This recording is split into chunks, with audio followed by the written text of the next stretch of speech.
So here I stand again. The scabs ripped away as the blood of my past starts to slowly drip, drip, drip, all over again.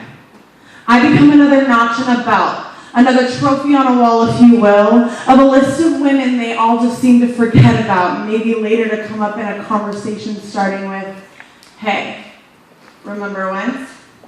But while we're reminiscing, let's take a second to look back.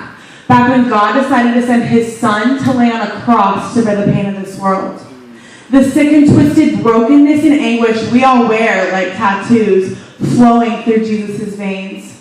A sacrifice so pure we can't even comprehend such a love. A love infusing us to God, instantly making us stay away from us to him. But the images the enemy has painted in our minds of a horrific world has tainted the love we see like mud splattered on a plate glass window. The more scene we take in, we process in such a mutilated way, our vision is manipulated into truth. And the whispers of lies in our ears create deathly voices in our heads like a song on repeat, never letting us live down the shame. In a sweet, sadistic society fueled by sex, drugs, and alcohol, we become prey in the bed of the enemy, being devoured completely by the cravings and visions of man, only to succumb to their fleshly desires. And at 17, I became the victim of the needs of a man. Steel handcuffs bound my wrists to a couch as I slept. Impurity being forced upon me without my consent. A monster in a fairy tale awakening sleeping beauty only to turn her into a beast. My eyes sprang open and a scream escaped my lips, only to be met with a hand to muffle the noise. I fought, but it was no use. For I was only a body bag for him to use and abuse. I walked away bloody, broken, and bruised, and I don't mean figuratively, I mean literally. I was black and blue. Consumed with worthlessness and consumed with rage, alcohol became the center of most of my days. I became so numb I couldn't see through the haze, and the beast was unleashed, and 3 months later I lay in a field, awaiting death, holding a 44 to my head. And losing my breath, and just seconds before I pulled the trigger, my phone went ring, ring. And God intervened. Stopping my attempt at murdering my soul by using a friend to get me out of my hole, her kind words coaxed me out of my daze, and as my feet walked on that holy land in a church anointed by his graceful hands, I fell to my knees as his love rushed through me, as the pastor's words hit every note. How could I have missed such a critical key? In the midst of my darkness, I'd forgotten to look for the light. And there Jesus was, just holding me. A touch I longed for, a touch I craved, a touch so pure, it led me to be saved.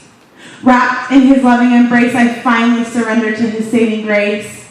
A girl lifted from the ashes by his burning hand of life. He saved me, he redeemed me, he made me full of light. My flesh became pure and my sins washed away, and I saw beauty through the beast in God's eyes every day. They say beauty is in the eyes of the beholder. Well, Jesus holds my heart. A love so pure and strong, nothing could tear us apart. Oh, but wait. This is no fairy tale happy ending. We're forgetting one factor that will stop us from mending.